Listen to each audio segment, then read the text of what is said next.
Hi, good evening, folks. Hope you're okay. It's Saturday, the 16th March in UK.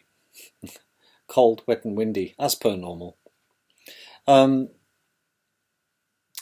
in this video, I'm going to not so much bare my soul, but I'm going to tell you a personal experience in the hope that you don't have the same fate, quite frankly, as I suffered and continue to some degree to suffer from.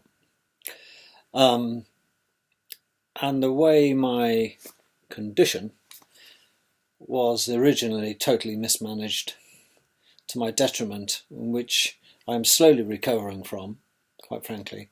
So it is quite a personal video, but it isn't here for, I'm not here for sympathy or there. I want to help people by, well, maybe if they do suffer the same as I do or did, they're suffering, and maybe what I say in this video could perhaps trigger them into action and do something about the mismanagement of their condition by their doctors, quite frankly.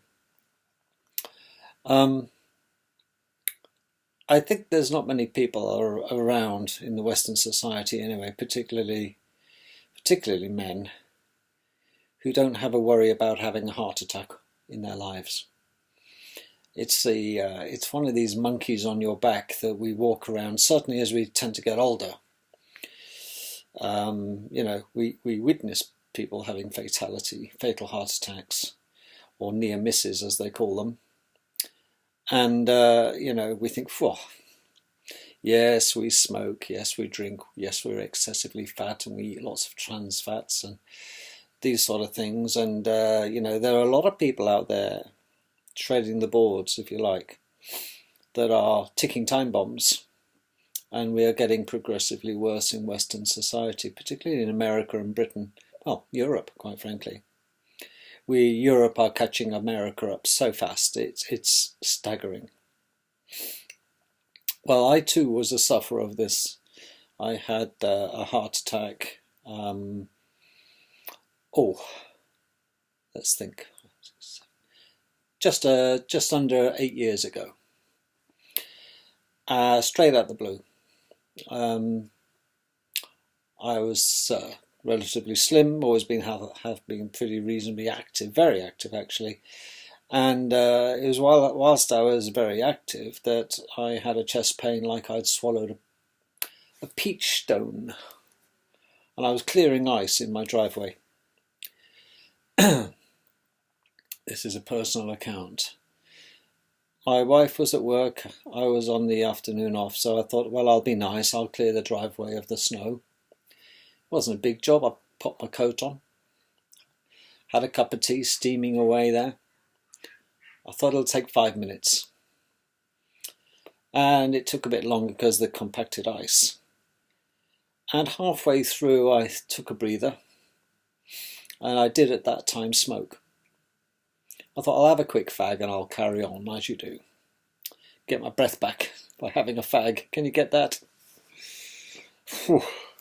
Anyway, it was one of those calm winter days really, and gentle snow. I thought I'd better do the driveway in case I get sued by the postman by slipping over on my drive. You never know, it's a litigious lot out there. And I thought,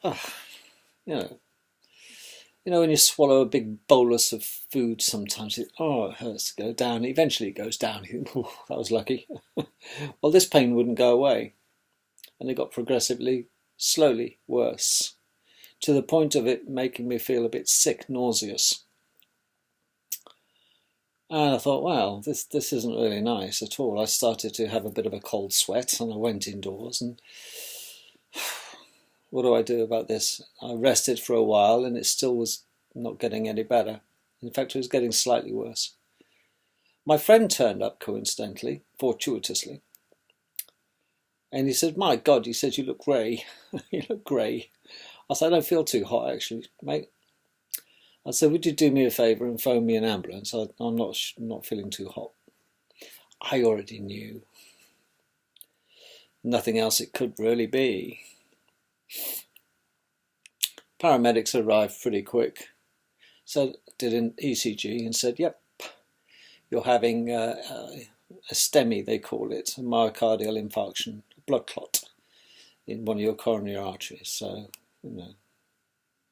so we've got to get you into hospital. This was on December the 23rd, 2 days before Christmas.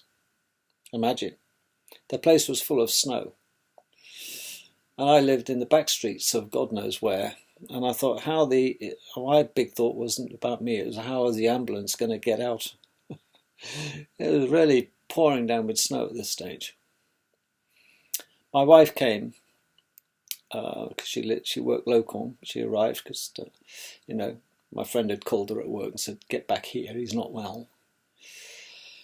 And she came with me to the hospital in the ambulance, a blue light job all the way down the motorway to Coventry Hospital, University Hospital. And I wasn't in any more pain because the paramedics have given me a mild painkiller, all they can give at this stage. I get to the hospital, I'm straight into A&E, stripped bare naked to my underpants, quite frankly. ECG, yes, you're having a STEMI, we're going to bung a stent in you. We've got to get this blockage out, otherwise you're going to have a damaged heart or you could die. There's no debate. I signed the consent form, wheeled in very quickly, chewed a few aspirin on the way, as they tell you to do. Didn't taste very nice, but I didn't care. It all happened so fast. And many of these people were my colleagues. Yes. What are you doing here? It was so embarrassing being treated by your colleagues. And I thought, wow, okay. And I had a catheter popped up my radial artery in my wrist. 2 ways they do these stents. They stick a tube up your wrist or in your femoral artery. I had a good pulse in my wrist and they went straight in. I could watch the camera and I could see a moving x-ray of my heart. And the pain was still significant, but I didn't feel anything really, apart from the pain in my chest. And then all of a sudden the pain abated and left, and they said, there we go, that's it, done. I thought, my God, this is a marvel. And they took out the thing out of my wrist, put me a sticker on there, showed me the little bit of tiny, about a pinhead size blood clot, or a lump of fat, they called it, a little bit of lump of cholesterol, or plaque, they call it. And said, I said, that tiny thing caused all that pain. He says, yeah. You're very lucky, it could have been a stroke, but it ended up being a myocardial infarction. Had it been a stroke, we'd be talking differently. And, well, that's the gamble. It depends where it gets lodged. People think that coronary arteries are big. They vary in size, but they all taper off. And this got stuck in the taper. But the pain relief was immense. It was wonderful. And I never felt better. On the way back to the ward, I was all smiles. I dodged a bullet. So that's that story. 2 days later, I was discharged back to my family, open arms, happy Hector for Christmas. Okay, that was it. Told to exercise more, told to stop smoking. Naughty boy. And that was the end of the matter. And then you get to see your GP, who immediately gives you a list, as long as your arm, about the meds that you will be on for the rest of your life because, you naughty boy, you've had a heart attack. I said, well, I'm not overweight, I'm not clinically obese. I get enough exercise. But it's not just about that. It's nothing to do with body size. Slim people as much as fat people have heart attacks, quite frankly. So don't think yourself safe if you're slim. And don't think yourself safe if you're a female either. And there is no, there's no age. It's independent. It's the luck of the draw, but for, a lot of reasons for people having heart attacks. But they blame this stuff called cholesterol. And it's a huge mistake. But all the medications that you get slung on, you think, oh my God, I can't believe it. I'd be lucky if I took a paracetamol or an aspirin a couple of times a week with headaches. But now, I look down the list. And I can tell you what the list is. I do it in my head so often. First of all, every morning I have to take soluble aspirin, minimum of 75 milligrams. That's to keep my platelets from being too sticky in my blood, apparently. It thins the blood out slightly. Okay, makes it less viscous. Less work for the heart, you see. Marvellous drug, aspirin. I'm a firm believer in aspirin. It's a wonder drug. Been around a long time, proven its worth. The next thing is we must get you on statins. We've got to reduce your cholesterol. This big evil word, this buzzword that is used in the world of cardiology and GP practices. And then we don't want your heart beating so fast. Well, my heart's always beaten as fast as it needs to beat. But we're not going to have that. We're going to control it. And we're going to give you a beta blocker. So doesn't matter how fast you want to run, your heart won't be able to speed up too fast because we don't want it to overdo it. Okay, beta blocker. But then there's a thing called an ACE inhibitor. And that's to improve the dynamics of the chemistry of the heart. Okay, well, that's about as far as I can grasp under the circumstances. Keeping it a family show. Okay, so yeah, okay. Nicorandil, it's called. It's an ACE inhibitor. All right, what's next on the list? This wonderful list I have to take every day. We've had the statins, we've had the ACE inhibitor, yes. We've had the aspirin. What else? Well, because they can cause some stomach upset, of course, we'll give you some antacid sort of tablets, yeah, on top of that. And we'll have to control your blood pressure, of course. Don't want your blood pressure being too high. My blood pressure was never too high anyway. I've never had high blood pressure in my life, but now they're going to control it, it seems. Well, keep it stable at least. So, there's a list. And you take them every day. And that's your lot in life. So that's the end of the matter. And then you have to, make sure that you're a good boy and stop smoking and take your tablets every day and just get on with your life. There's no reason why you can't. But you do get diagnosed with coronary artery disease, which I was. And most people in Western society have coronary artery disease to some degree. Okay, not many people escape because of our diet, our exposure to stress. That was another thing I was told to cut out. Well, I didn't have a great deal of stress, but stress can creep up on you. You don't know you're suffering from stress. You truly don't. The other thing you rapidly realise is just how tired the side effects make you of such a list of drugs. And you can have a good night's sleep. But then you have a problem. And it continues to this day, to be quite frank, even after this time, is that you have this morbidity, this fear of dying. It's not so much a fear, it's a concern is that I didn't expect this heart attack. Okay, and it hit me out the blue. I've done exercise before, and the day before I was doing exercise, nothing happened then, but all of a sudden, clearing snow. Anyway, at that stage then, I had a perfectly good 2 years after that, where I was symptom-free, I was being a good little boy, taking my statins, taking my beta blocker, doing everything right, quit smoking, moved on to vaping. Vaping's fundamentally absolutely harmless, quite frankly, folks. It's my crutch. But certainly smoking was the biggest contributor to my condition, and I'm so pleased I quit smoking. But I'm not a holier-than-thou smoker, okay? People quit or not, it doesn't matter to me. I don't smoke anymore. But I don't knock those who do.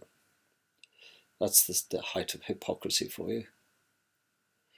But apart from the whole thing I've just talked about, it's what goes on in here. You think you've got over the whole thing.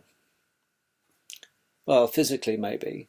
But I now am aware that I have a ticking time bomb in my chest. We all have, quite frankly. Everybody worries about getting cancer. It's one of these big, oh my God, how awful. Everybody really worries about dropping dead in full view of the public, middle of nowhere, undiscovered, dying on the toilet, you name it. But people do fear dying. Understandable. And being not a Holocaust survivor, but being a cardiac arrest survivor, I didn't arrest. I had a warning shot across the bow, though. Had I not been treated, I would have been dead. Some people do actually die on the spot. It's all a question of luck, quite frankly. Depends on the severity of the blockage. Anyway, mine was a 3/4 partial blockage. Had it been a total blockage, it would have damaged my heart to such a degree. It would have been irreversible. So I was lucky, as many, many, many people are who end up with stents and the warning shots across the bow. And if they don't push you into changing your lifestyle, stop smoking, change your diet. Well, there's nothing wrong with my diet, quite frankly. The only thing I did have is my familial hypercholesteremia, which is naturally high cholesterol in our family. Inherited off the female gene, thank you, my mother. And I had a stressful job, and I smoked too much. And that is really playing with matches. So I'm not after sympathy, I'm just stating for where I come from. But even if you have a stent and you get your act together, you still have to wake up in the morning, and it's never off your mind. Never. It's always there. Tick-tock, tick-tock, tick-tock. Now, life is a terminal illness for us all. Okay, but I don't want to expedite it. My demise. But unfortunately, the only thing I can do is watch. And how has it disabled me? Well, it's disabled me mentally more than anything. Because a few months, 3 years after that event, I had another bit of a tight chest and a scare. I felt dizzy, actually, on this occasion. Very, very dizzy, and I just, my pulse was pounding, and I thought, oh no, not again. And it was. Another coronary artery had become a little bit too blocked by constriction, a build-up of cholesterol or fat. Bang, another stent. 2.5 years later. Now the proud possessor of 2. Same thing in reverse, really. Exactly the same experience, but a different hospital, because I was closer to them. Okay, exactly the same. Didn't have to change my meds. It was just part of the progressive disease of coronary artery disease. I wasn't bad enough, in the opinion of the cardiologists, to warrant having a bypass. No, to get a bypass, folks, you've either got to be totally collapsed or have a myriad of stents that they can't find any more room to put another stent in. So that's, They try to avoid major surgery if they can get away with using another stent. Okay, strike two. So you still got this thing going on in here, and you still got your GP. When I go back to the GP saying, nothing's changed, I stopped smoking, I did all the right things, and yet it happened again. Well, these things happen. You've got to expect this with coronary artery disease. It's a debilitating thing. It affects probably 46% of the population are suffering from this horrible disease. Dreadful. Okay, fact of life, just get on with it. But then you start to lose. I noticed I wasn't so much suffering from the anxiety, which I did have anxiety attacks for a while, and soon got over those. But you will get them, do get them. A lot of people do. Out of the blue, and they're debilitating in themselves. But the biggest thing I found was that I just couldn't get on with this statin. Now,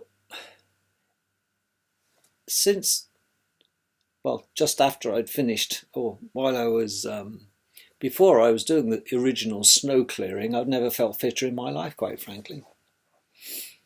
And since having the very first stent, I felt great for a few months.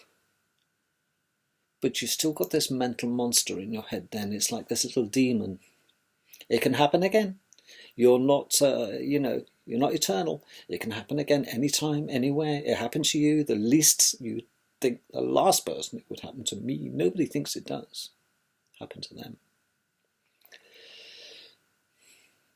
But after so long of taking the prescribed statins, not just the statins, the beta blockers, the blood pressure control stuff, and the antacids and all, they all have their own side effects.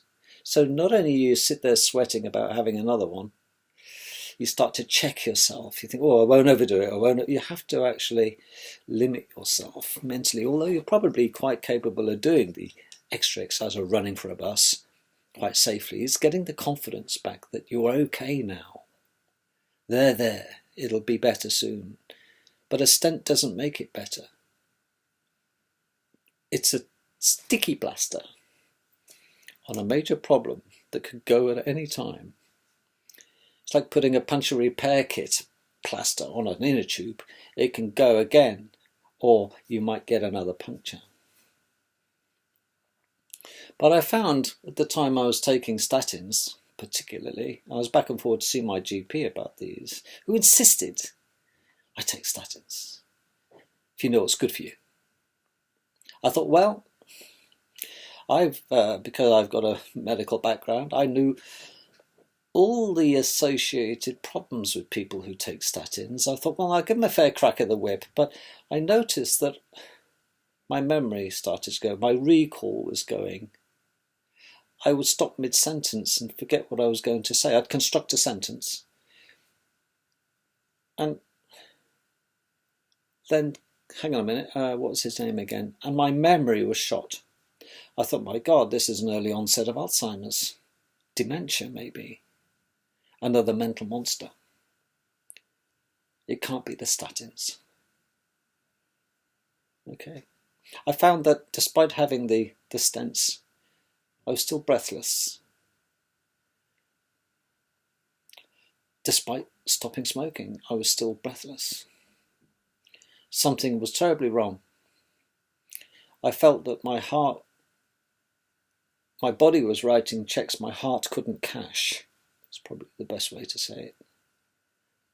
I felt physically exhausted by 3 or 4 o'clock in the afternoon. Absolutely. We had meetings at work. I was going, man. Yeah. Can't contain it. My concentration was shot. I ended up sitting in the garden at weekends looking at the sky, absolutely daydreaming. There was no conversation. I'd lost my joie de vivre, my passion. My hobbies went out the window. I wasn't depressed. Why would I be? I've got a terrific wife, I've got a nice home, I've lovely children. What more have I got to be depressed about? I was in a state of mourning. That's what I realised. I was in a state of mourning, wanting my health back. I wanted to turn the clock back because I had so many wonderful plans for when I retire. Me and my wife and the children are successful. They go and do their thing. Then we're going to go to India, and then we'll go to other places we wanted to go to, and that's out the window. Well, you could say, well, no, it isn't.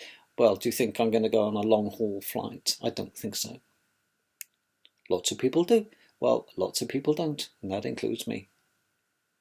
Do you think I'm going to risk myself now? It's all about risk assessment, isn't it? The stress, which is one of Britain's number one, well, it's one of the world's number one killers. I don't want the stress of a 16, 18-hour, 20-hour flight to Australia. Well, I'd love to go to Australia. I'd love to go to New Zealand, which I nearly moved to once. But you limit yourself. You see, my world is now limited.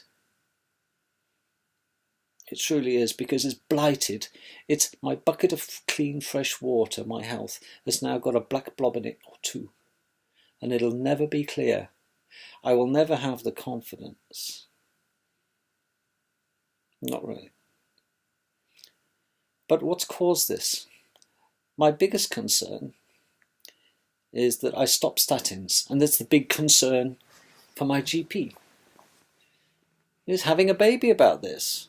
What do you mean you stopped statins? That's a suicide. No, it's not a suicide, because I realised that my heart was weak. And if you look at one of the ways that statins work on the body, is that they deplete a very, very precious enzyme in our body called CQ10. CQ10 is one of the most important chemicals in our body because it's consumed like a thirsty engine by the heart, particularly by the heart, for its cells and its activity. And statins knock out this level of CQ10 dramatically across the board. There are many, many other organs in our body that use a lot of CoQ10. Okay, it's essential. But statins knock it off. And our body needs this. So why would you take a statin that is going to weaken your heart's ability to pump with any power, because it'll degrade it and you'll go into heart failure? Statins cause heart failure. I thought, bugger this is why I'm feeling weak and breathless and my kidneys hurt. And oh my God, I can't explain that over a period of time, not immediately, perhaps 8 to 10 months after taking statins, just plug you in, sorry, I noticed my arms, not that I'm Arnold Schwarzenegger, but my muscles were killing me. They felt weak, but they were very painful. I had muscle cramps. I thought, looked at the internet. Of course, it's the statins. The benefits of statins do not outweigh the side effects in any of the make. Simvastatin, Lipitor, you name it. They're all statins. They all kill CoQ10 and deplete it. Why would they do this? Because they knowingly do it. All GPs and medical professionals out there know that our heart depends on this vital ingredient to produce power in the cells. Particularly the heart is CoQ10 hungry. And yet they give us something to treat our heart attacks with something that's going to deplete the energy level of our heart and the efficiency of our heart. There's a big money in statins though, folks. And that's what it's all about. As though I haven't got enough to worry about and be concerned about. But statins equally, another side effect of the statins, of course, is a memory depletion. The recall button doesn't work anymore. And I find myself having to, what was his name? I only thought about it 5 minutes ago. Shit. And I used to have a recall like you couldn't believe. So I stopped the statins. But unfortunately, once bitten, forever smitten with statins, it takes you a long, long time if you stop statins, much to the irritation of your GP and health professionals, of course, to say, no, I'm not going to take them anymore because the side effects aren't worth the benefits. They're actually killing me in many other ways. Because if you don't die of heart attack, you'll die of heart failure. Well, heart attack, same thing, but, you then have other worries. I've got enough worries, thanks very much. And I don't want another one of why my legs and arms are aching. I feel powerless. I haven't got any energy. I'm tired all the time. And it's the statins. Beta blockers will make you tired. That's another side effect of beta blockers. Okay? Because you just haven't, your mind writes checks your body can't cash or your heart can't cash. It stops it going too fast. But I've always had a 180-degree turnaround in these thoughts now. I thought my blood pressure is high because my body is telling my body, my body is self-regulatory, so's yours. If my blood pressure has to be 140 over 75, 80, that's because it has to be. My subconscious, my autonomic nervous system is saying that it's looked around at the evidence and that's what the blood pressure has to be to operate optimally. It's the same with my sugar levels, isn't it? And, if you frig around and give it drugs to fool the system and make it drop your blood pressure, you're doing yourself a disservice. Because ultimately the body knows best. And it truly does. The body does know best. Nobody's died of a high cholesterol. Nobody ever has died of a high cholesterol. It's a complete scam. They've died of a low one because there's 4 types of cholesterol. Okay, and our brain is fundamentally sheathed in cholesterol. Billions upon billions of our nerve cells in our brain are sheathed like electrical insulation with cholesterol. So it's an essential thing. And what do they want to do? Reduce our cholesterol. So I hope, really, and I hope that you don't ever have the same experiences as I've had. But people out there now, you walk past in the street who you might think early onset of Alzheimer's, you don't know. Do you? We judge people. But there's plenty of people walking around with lots on their shoulder, lots in their mind. And, well, he's not the same person he used to be. Don't know what's happened to him. It's got a bit funny, really. But spare a thought. Not spare a copper, governor. But spare a thought. Because there's lots of people out there, silent sufferers about this. And with nobody to talk to, nobody to listen, and nobody to just, oh no, you've got over it. Get over yourself. Come on, grow up. Man up. I hate that. Man up. But every day, you do get this feeling. You get this feeling as I went through a phase of waking up and thinking, oh, not another bloody day to get through. I just want to go to bed. I just want to go to sleep.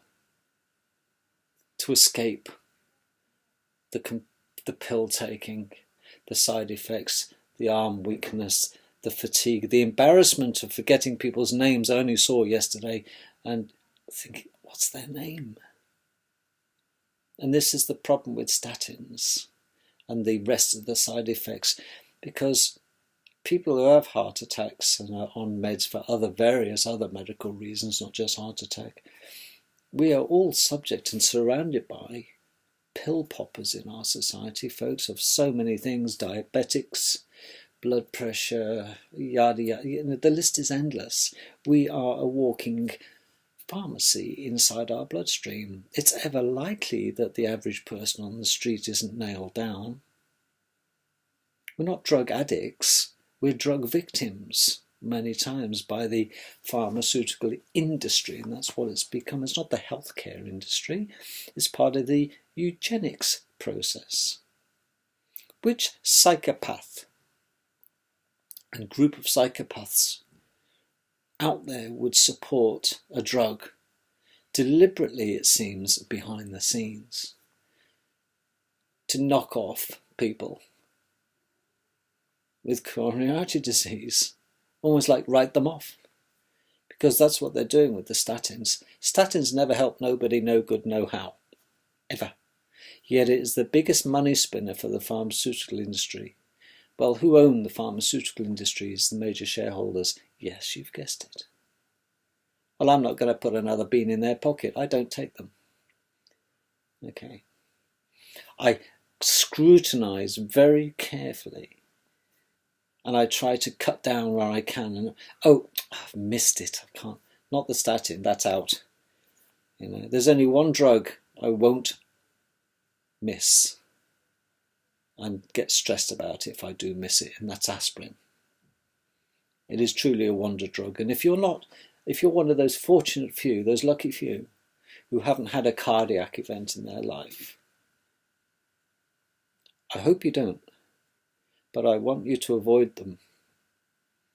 I want you to quit smoking, number one, get less stressed, number two, and have at least one aspirin, 75 milligram aspirin, every day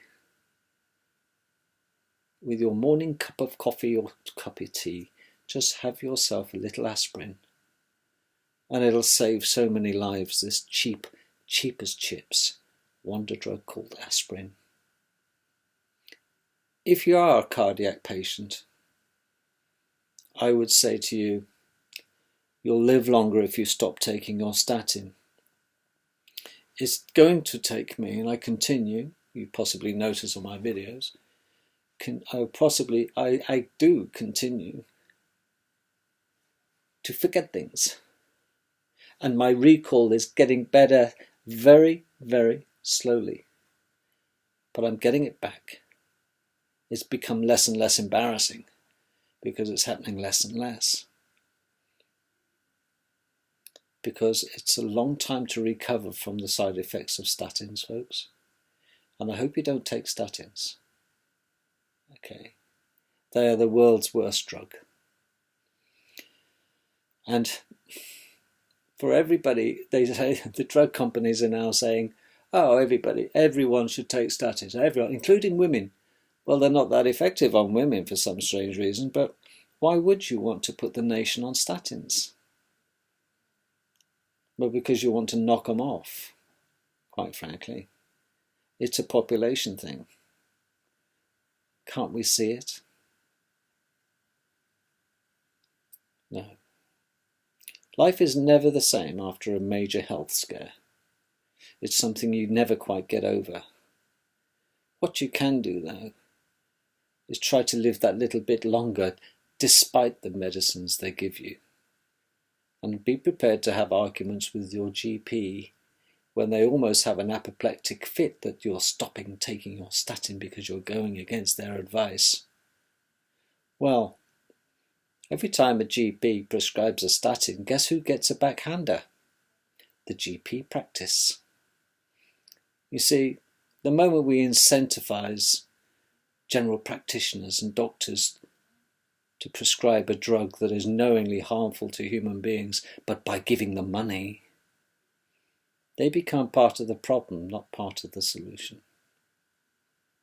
I hope this video has helped you and give you confidence. Fight on. Every day truly is a bonus for us all. Avoid the statins and take supplements, as many as you like. Take care. Catch you tomorrow.